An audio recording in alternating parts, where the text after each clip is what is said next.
유동호, 양혜정과 복주가를 만드는 사람들.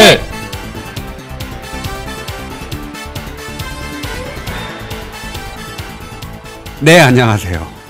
시국이 시국이라 개편을 했습니다. 개편을 당한 건지 개편한 건지 모르겠지만 빈자리, 그동안 옆에 빈자리 아도니스님이라고 있었는데요. 이제 그분 잊어주셔도 될 것 같습니다. 네, 새로운 분과 함께 하겠습니다. 오프닝 타이틀 같이 했던 소개 좀 해주세요, 선생님. 네, 안녕하세요. 양혜정입니다. 네, 안녕하세요. 네. 같이 지나는 건 당연히 처음이죠. 네, 처음이에요. 소감 한번 말씀해 주세요. 사실 라디오도 그렇고 팟캐스트 다 처음이라 뭘 해야 될지 사실 모르겠습니다. 정답입니다. 이게 뭘 하겠다 하면 이 팟캐스트가 망하는 것 같아요. 팟캐스트가 팟 하는 것처럼 어떤 진솔한 얘기가 있으면 통통 튀는 거 아닌가 저는 생각합니다. 많이 도와주실 거라 생각하고 오늘 첫 순서입니다. 아시겠지만 훌륭하신 분, 우리가 첫 회를 하면 보통 어느 분을 모실까 치열하잖아요. 네. 네. 혹시 이거 첫 손님 모실 때 혹시 관여가 되신 겁니까? 이 비선실세 최근에 막 관여 너무 해가지고 말이야. 제가 추천한 분 중에 한 분이죠. 아, 그래요? 네. 네. 역시 추천할 분이 너무 많아서 여기 실세가 되려면 카드가 한 5개는 있어야지 실세지. 하나 있는 건 실세가 아니야. 내가 볼 때는 그런 생각이 좀 있습니다. 네.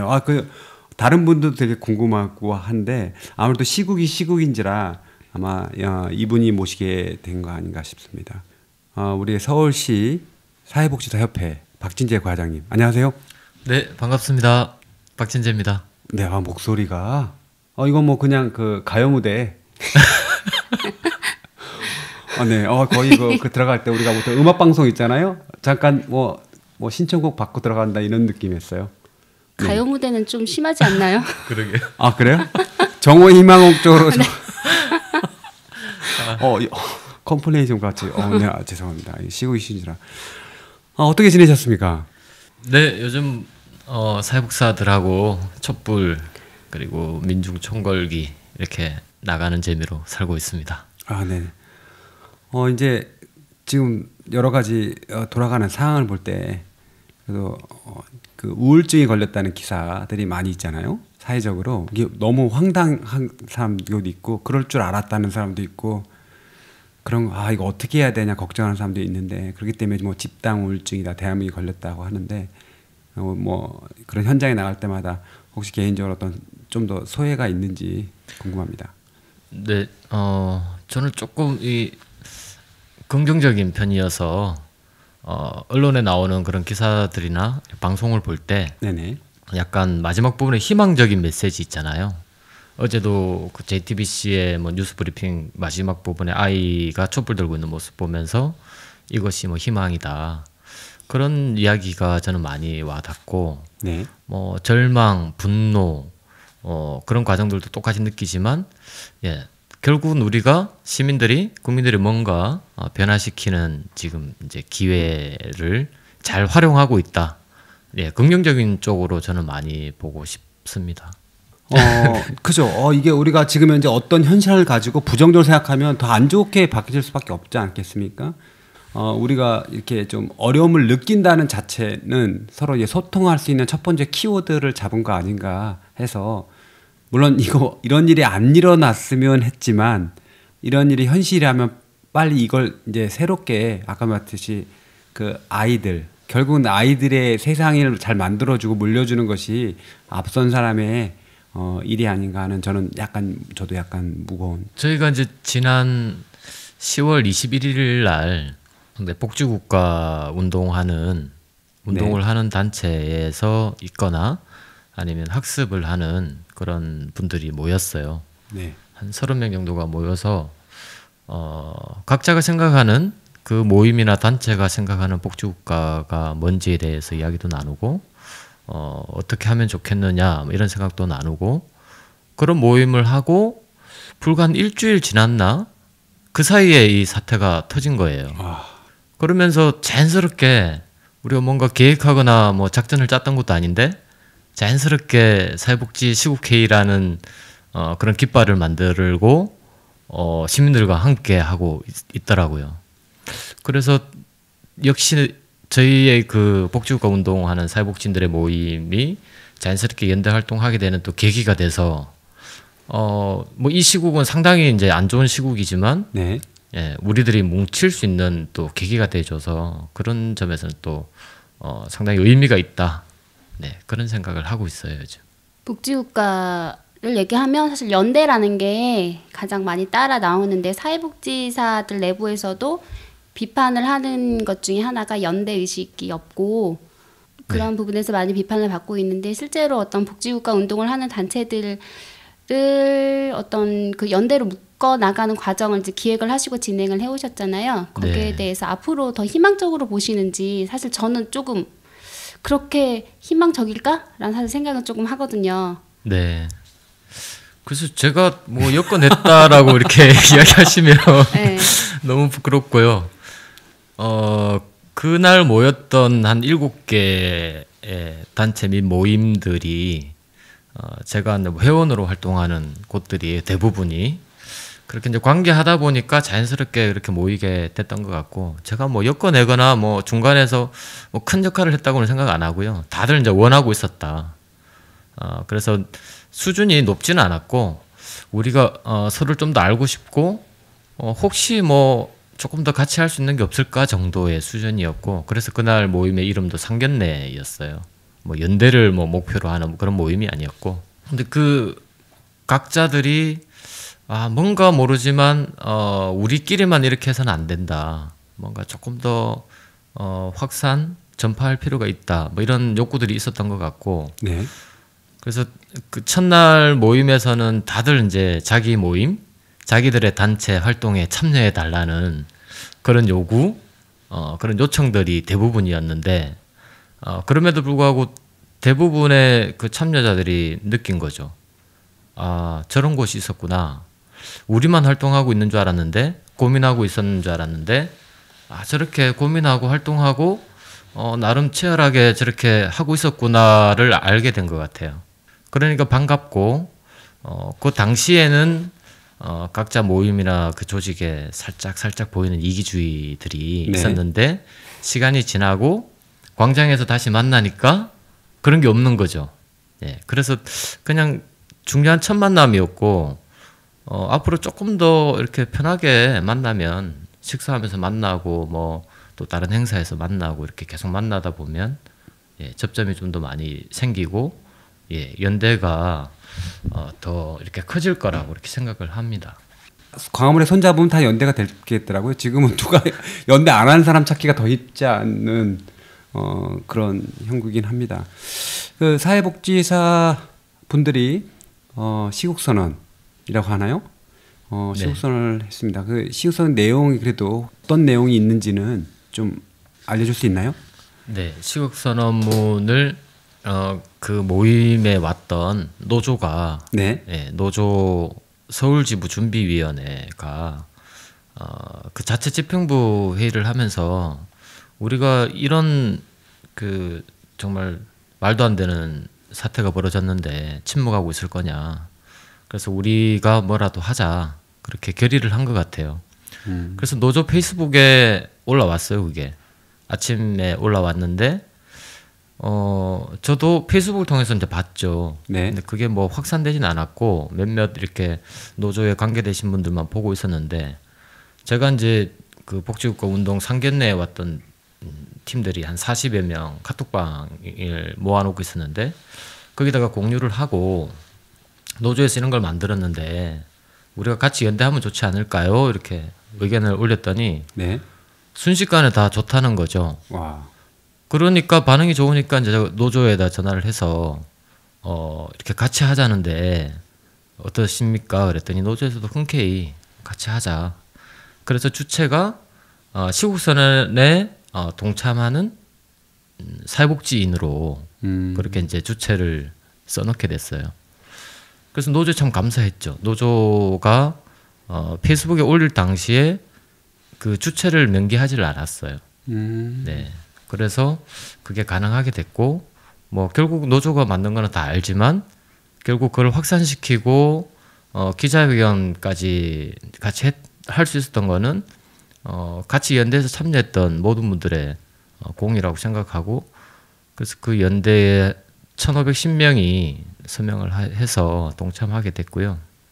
시국 선언문에 저희는 아무래도 복지인들이니까 핵심적인 내용은 송파 세모녀 같은 그런 400여 만 명 정도 되는 빈곤 계층의 복지 그리고 지금 비정규직 문제가 심각하잖아요. 그런 문제 그리고 저희 내만복하고 열심히 활동했던 줬다 뺏는 기초연금, 예, 빈곤 노인들의 문제 이런 것들 그리고 세월호에 대한 부분 이런 것들을 숨기기에 급급했던 이런 권력에 국민이 선출해준 그 권력을 국민을 위해서 쓰지 않고 사사로이 사용한 그런 거에 대한 이제 분노 그거에 대해서 명확하게 진상 규명하고 그리고 물러나기를 촉구하는 그런 내용이었습니다. 네, 이 시국회의 결성, 시국선언 하자는 얘기가 이제 10월 26일 날 그 노조 회의에서 있었고요. 그때 네. 제가 이제 회의에 참여했었고. 그래요? 네, 그래서 그런 얘기가 나왔을 때 사실 몇몇 사람들은 좀 비관적이기도 했어요. 뭐 몇 명이나 참여할 것인가 과연. 그래서 우리가 이거 연명을 할까 단체를 연대를 할까 이런 고민을 하다가 그럼 개인적으로 연명을 하자는 의견이 나왔고 그럼 50명, 100명 사실 이렇게 생각을 했거든요. 근데 이게 시국 선언문이 다 완성이 되고 나서 채 5일도 안 되는 기간 동안 1,500명이 넘는 사회복지사들이 이렇게 참여를 했어요. 그러니까 이런 데는 사실은 조금 뭐 처음이지 않았을까라는 생각이 들고요.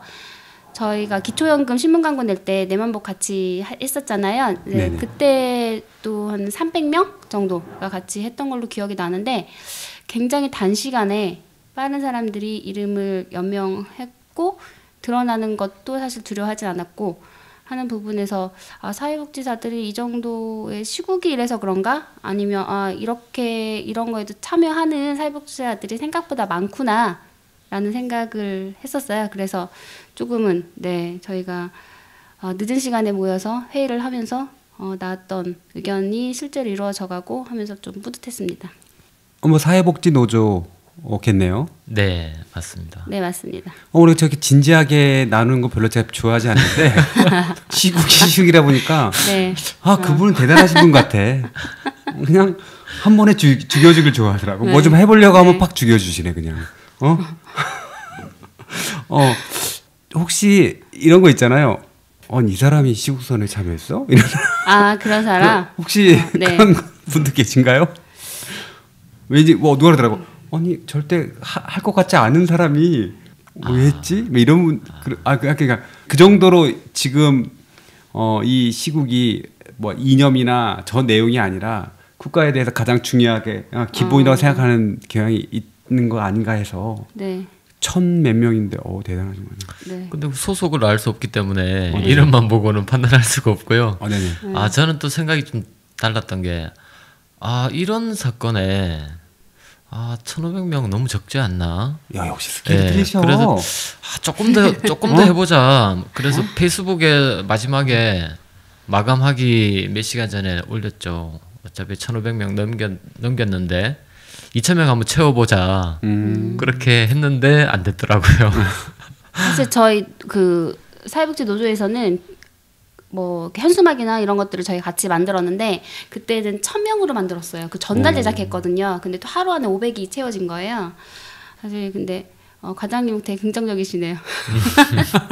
저희는 1,000명 어떻게 못 채우면 어떡하지? 계속 그 전날까지도 되게 조마조마했거든요. 그러니까 이제 저희가 협회에서 설문조사 같은 걸 해요. 네. 실태조사도 하고 그렇게 하다 보면 항상 기준점이 한 1,000명 정도예요. 그래서 많이 들어올 때는 한 1,500, 적게 올 때는 뭐 7, 800 이렇게 이제 오니까 우리 뭐 근로실태조사 뭐 이런 것도 그렇게 되는데 이거는 정말 그런 거하고 수준이 다른 문제고 그래서 훨씬 더 많이 이제 들어올 것이라고 생각을 했죠. 그래서 단기간에 했기 때문에 조금 됐으면 뭐 10,000명도 가능하지 않았을까 그렇게 생각합니다. 역시 그 보이는 스케일이 확실히 틀리십니다. 보통 근데 폭탄 효과라고 누가 그러더라고요. 폭탄이 빵 터졌을 때 깜짝 놀라가지고 반응이 오시는 분이 있다면 폭탄이 빵 터졌을 때 얼어붙어가지고 아무것도 반대쪽으로 반대 성명 안 내는 것만 해도. 그리고 이제 이번 시국 선언이 의미 있었던 부분은 예전에 시국 선언들은 주체가 단체잖아요, 주로. 예, 단체가 주도하는 거거든요. 그럼 그 단체의 집행부와 뭐 회원들과 이런 분들이 쫙 이제 열심히 이렇게 조직해서 이제 올라오는 구조인데, 이번에는 뭐 전부 다 실무자들이 한 거예요. 각자가 그냥 생각 있는 분들이 그냥 자발적으로 참여했고, 그래서 시국선언에 참여하는 뭐 사회복지인 이렇게 나갔기 때문에 훨씬 더 그런 조직적인 움직임보다 훨씬 더 의미 있었다라고 생각이 되고, 그래서 그거 보고 저는 또 이제 생각했죠. 아, 우리 현장에서 일하는 사회복지인들이 어떤 조직에 대해서 스스로 판단하는 기준들이 있잖아요. 네. 그래서 이 조직은 이래서 좀 싫어. 저 조직은 또 저래서 좀 내 마음에 안 들어.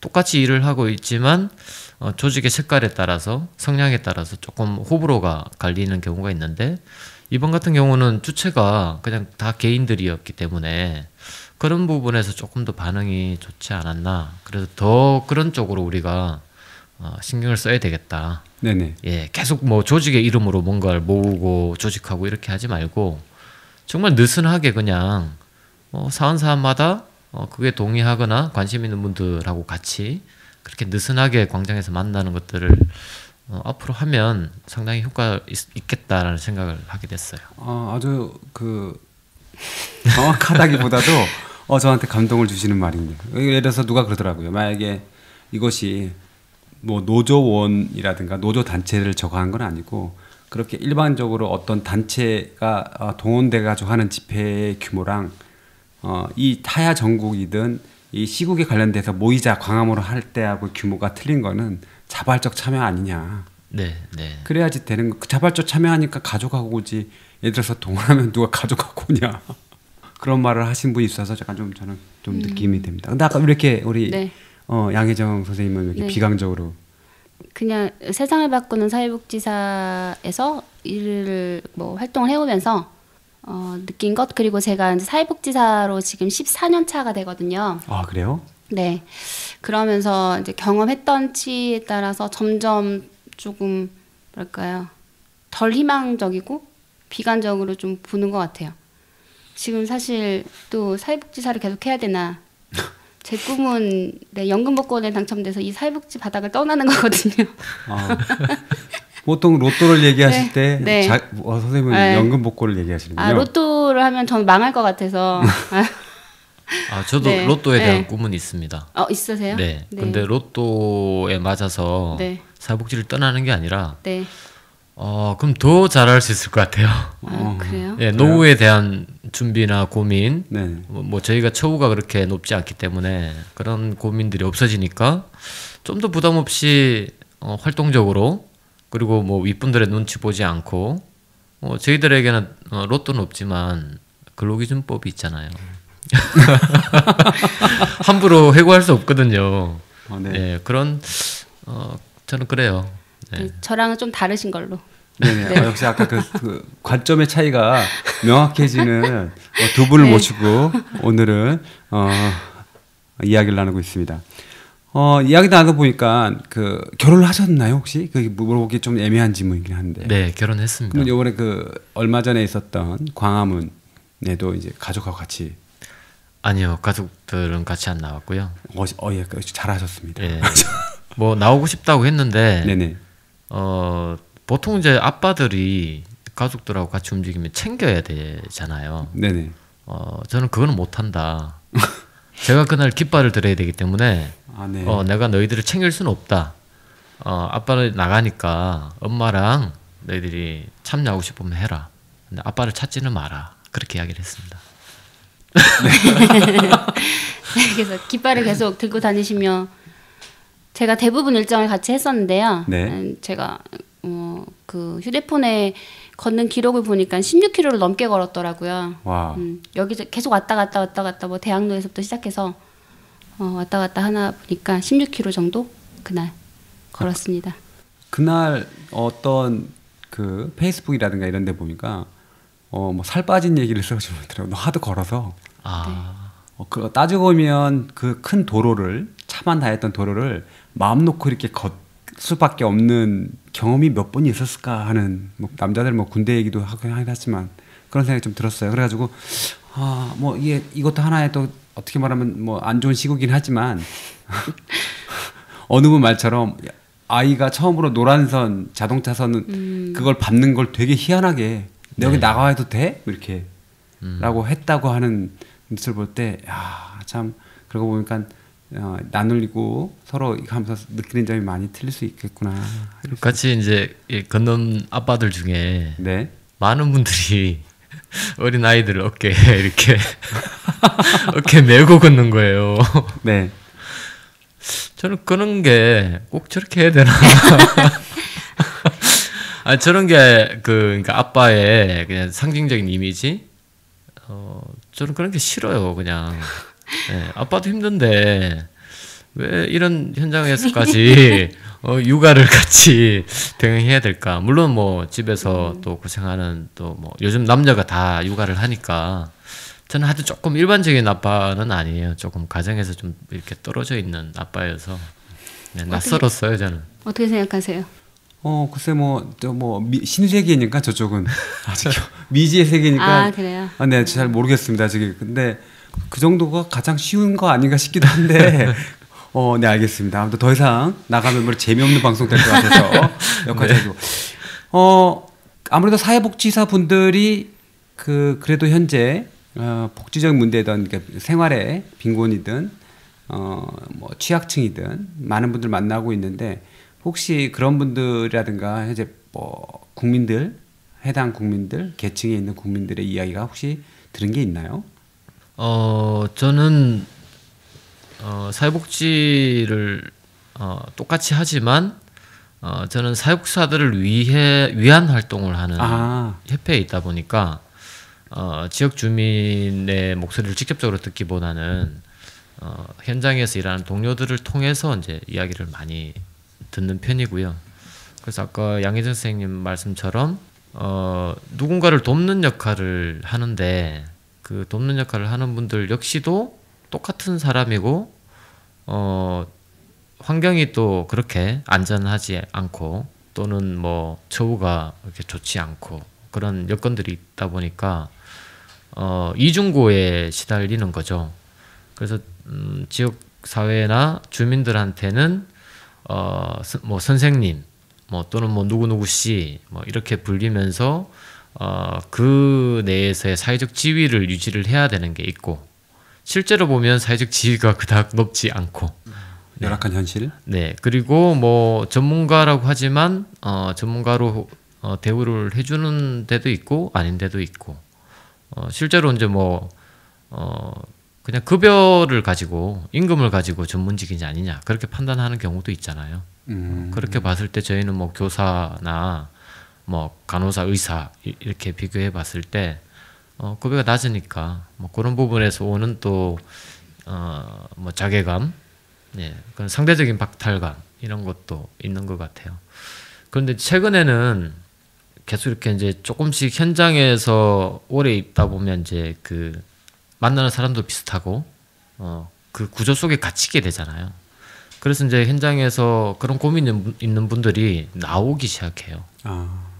이런 시국에 뭐 광장으로도 나오지만 토론을 하는 광장, 대표적으로 이제 뭐 복지 마중물이나 또는 이제 세바사에서 하는 강연이나 이런 이제 토론 광장으로도 나오고 그리고 또 다른 형태의 그런 활동을 하기 위해서 막 나오는 분들이 꽤 있어요.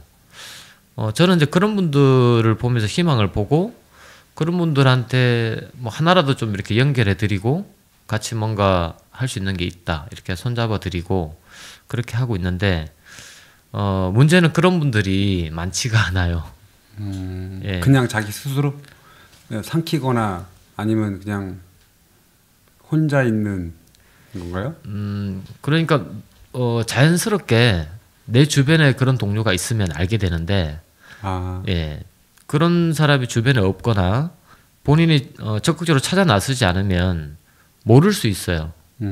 그래서 저는 예전에는 불과 한 2, 3년 전만 해도 정말 직접 서비스하는 현장에 있는 많은 동료들이 우리는 사회복지사인데 너무 사회적인 부분이 빠져 있고 서비스하는 쪽에만 매몰되어 있어서 그런 부분에 대해서 좀 비판적인 시각이나 발언들을 많이 했었는데 이제 현실을 보니까 어쩔 수 없는 구조 속에 빠져 있는 거예요. 그러면 그걸 비판만 할 게 아니라 거기서 조금 이렇게 다른 세상을 쳐다볼 수 있게 또 다른 사람을 만날 수 있게 그런 연결 지점들을 좀 이렇게 해드려야 되겠다. 이제 그렇게 좀 저 나름대로 전략이 좀 바뀌었죠. 네, 그래서 관계를 중요하게 생각하게 됐고 일단 예전에는 비판하고 나면 관계가 서먹서먹해지잖아요. 소먹소먹이죠. 예. 누구든지 자기가 공격받으면 네. 말하기 싫거든요. 과장님 얼굴 보면 공격하면 서먹해질 수밖에 없을 것 같아요. 네, 너무 좀 이렇게 정이 없어 보이고 막 그랬었는데 요즘은 좀 이렇게 밝게 웃으면서 네. 네. 예, 스타일도 좀 이렇게 예, 좀 젊어 보이게 스타일도 하고 네, 좀 말도 이렇게 강하게 안 하고요. 그렇게 관계하면서 이렇게 하는 편이에요. 그러니까 더 저도 좀 편해지고 네, 좋은 것 같아요. 과장님 위치가 현재 한 어떻게 봐야 되죠? 그럼 예를 들어서 한 중간 정도 보면 되는 건가요? 아니면 위쪽으로 봐야 되나? 아니 또 먼 건가요? 사회복지계 뭐 과장, 팀장 이렇게 부르면 수많은 사람들이 아마 돌아볼 거고요. 아, 그래요? 예, 엄청 많은데 저희 협회에서는 회장님이 이제 비상근으로 계시고 그다음에 사무처장님이 이제 사무처의 장이시고 그다음에 제가 그냥 과장이에요. 저희는 부장이 없어요. 그래서 협회 내에서는 회장님 포함 넘버 3죠. 그럼 조금 더 위쪽이죠. 관리, 예, 중간 관리자급 정도 되는 거죠. 아무래도 이제 그 사회복지사 협회다 보니까 많은 그 사회복지사의 권익도 네. 중요하고 아까도 말했듯이 그 여러 가지 중요한 일일 것 같은데 빠른 질문일 수 있겠지만 좀 힘든 때도 있지 않겠습니까? 뭐 사회복지 쪽의 구조가 뭐 조금 뭐 다른 직장들보다 역사적으로 봤을 때 조금 왜곡돼 있는 구조이긴 한데 왜곡이라 하면 어떤? 그러니까 저희는 일종의 공공 영역이잖아요. 네. 실제로 정부나 그러니까 지방자치단체나 복지부가 예산을 지원해서 운영을 하는 민간에 위탁을 줘서 운영하지만 실제로 공공전달 체계이거든요. 그런데 과거에 이 출발점이 외영기관이라고 하는 주로 이제 외국의 선진국들에서 선교사를 중심으로 해서 이제 들어왔잖아요. 6.25 때 들어와서 그분들이 시설을 뭐 양로원이나 아동시설이나 이런 것들 다양한 시설들을 운영을 하다가 쭉 빠져나가면서 그것들을 민간에서 다 이제 맡은 거죠. 맡으면서 시간이 조금씩 경제가 이제 성장하면서 조금씩 지원을 이제 늘려갔던 구조가 지금까지 왔고, 그러니까 저희가 주로 많이 이야기하는 복지국가라고 이야기하는 유럽 같은 경우는 북유럽은 시작부터 국가의 가치와 철학, 복지에 대한 가치와 철학을 기반으로 설계가 됐다면 우리 같은 경우는 그냥 그때 현실적으로 그 상황에 맞게 뭔가 해결하는 중심 그리고 정치적인 수단으로 누군가 뭐 대통령 선거에 나왔을 때 뭐 이거 해주겠다 저거 해주겠다 하면서 그렇게 정치적으로 이용되면서 성장해 온 거죠. 그러니까 제대로 잘 설계가 돼 있는 구조에 있는 게 아니라 그냥 뒤죽박죽인 거예요. 이게 왜 이렇게 됐는지 원인도 몰라. 누가 그렇게 했는지도 몰라. 뭐 그런 것들이 많아요. 그래서 예를 들면 지금은 서울에 있는 사육사들이 대부분 비슷한 그 급여를 경력이 비슷할 때는 비슷하게 받는데 네. 불과 뭐 3년 전, 4년 전만 해도 어디에 일을 하냐 따라서 급여가 다 달랐어요. 3년 전에가 그랬다고요? 3년? 13년부터 이제 이게 조금 정비가 되기 시작했으니까 12년도까지만 해도 내가 A라는 시설에 가면 뭐 10만 원을 받고 B라는 시설에 가면 뭐 15만 원을 받고 급여가 다 달랐어요. 근데 아무도 몰라요. 그게 왜 달랐는지. 그리고 파이는 예를 들면 서울시를 예를 들면 복지시설에 배정된 파이가 100이면 그걸 이제 나눠서 주게 되잖아요. 그러면 이제 과별로 장애인과 뭐 노인복지과 뭐 이런 과별로 가서 이제 로비를 합니다. 그러면 사회복지관 협회에서 가서 우리 사회복지관의 예산 이만큼 주시오. 이렇게 로비를 막 하면 목소리 크고 정치적인 힘이 큰 데는 좀 많이 가져가고 예, 좀 적은 데는 적게 가져가고 그런 구조였어요. 근데 왜 그런 구조였는지 아무도 몰랐던 거고 그건 이제 서울 같은 경우는 이제 박원순 시장이 모시면서 많이 정비가 됐고 그래서 지금은 대부분 다 비슷하게 이제 급여 체계를 하나로 통일을 했고요. 근데 이제 다른 지역들은 여전하죠. 너무 제가 원하지 않는 너무 진지한 것만 가서 나는 원래 왜 이렇게 인상 쓰면서 하십니까? 이렇게 하려고 했는데 급여가 저는 이제 그 중앙정부 지원 시설에서 일을 하고 있는데 서울시랑은 다르죠. 이제 그 과장님 얘기하시는 거는 이제 서울시의 지원을 받아서 운영하는 시설들인 거고 저희는 이제 중앙정부에서 지원을 받아서 보건복지부가 지원을 하는데 사회복지단체에서 급여가 낮은 수준은 아니에요. 저는 장애인 거주시설에서 일을 하고 있는데 네. 문제는 1급부터 7급까지 있어요. 직원이. 공무원도 아니고 직원이 지금 32명이거든요. 32명 안에 7단계로 나누어져서 누가 일을 더 많이 하냐 적게 하냐가 아니고 직급이 나눠져 있습니다. 실제로 이제 뭐 제가 장애인 거주시설에서 일을 하면 직접 케어 서비스를 하시는 분들이 있잖아요. 다 사회복지사들인데 그분들 급수가 5급이에요. 5급이면 밑에 쪽이죠. 근데 그렇겠죠? 그분들이 가장 많은 시간 근로를 하고 실제로 그 근로기준법에 지켜지지 않는 근로를 하고 있어요. 근데 취업규칙에 동의하고 했다는 이유만으로 거기에서 예외로 사실 받고 있거든요. 적용을 받고 있는데 어쨌든 뭐 야간 근무 시간, 휴게 시간이라고 해서 몇 시간을 제하기도 하고 근데 실제로 이제 대기 시간은 다 근로 시간에 들어가지 않습니까? 아이고. 그런 어려움들이 있죠. 그러면서 저희 직원들이 지금 뭐 장애인분들한테 맞기도 하고 그 부모님들로부터 어떤 뭐 이렇게 원망이나 불만이나 제대로 못한다. 예, 뭐 정말 모욕을 듣기도 하고 그러니까 이런 상황에서 직원들이 올해만 해도 엄청나게 많이 바뀌었어요. 근데 그 팀을 제가 좀 책임지고 있는데 직원들이 바뀌면 또 서비스가 연속돼서 이렇게 좋게 이어지지가 않잖아요. 연장선상에 있을 수 없으니까. 그럼에도 불구하고 이제 뭐 최고 기관 얘기를 하면 안 되긴 한데 갑자기 이제 비실명으로 가야 되는 것 같아요. 제가 어디서 일하는지 잘 모르지 않습니까? 그죠.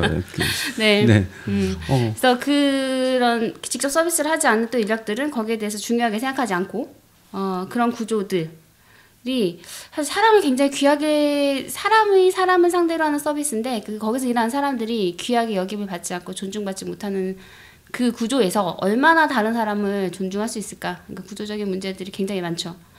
현장에서 느끼는 거는 그래서 하면 할수록 이게 못 해먹겠다 이런 생각이 들기도 하고 사실 한 달 전에는 누워서 잠을 잘 못 잤어요.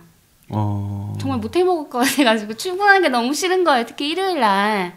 그래요? 네. 그래서 복지국가를 그래도 만들어야 된다고 생각을 하고 있는데 실제로 이제 저는 그래서 아까 이제 박진애 과장님 얘기하셨을 때 뭐 교사, 간호사 비교하셨는데 제가 대학에서는 간호학을 전공했거든요.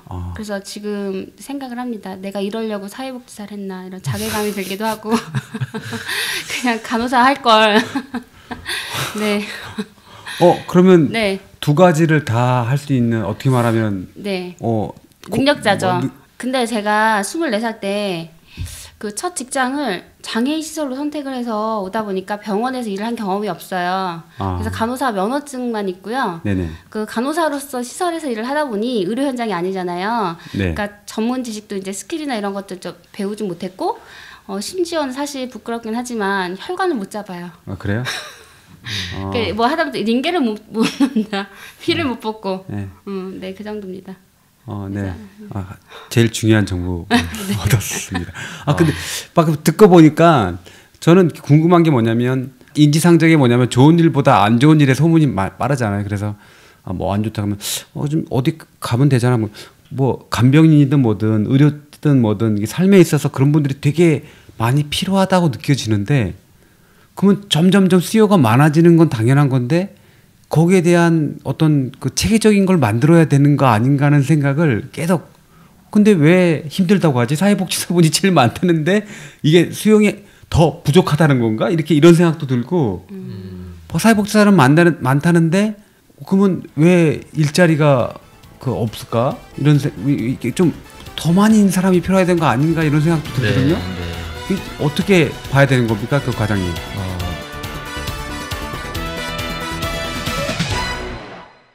사회복지사 시국선언회 2부는 다음 주로 이어갑니다.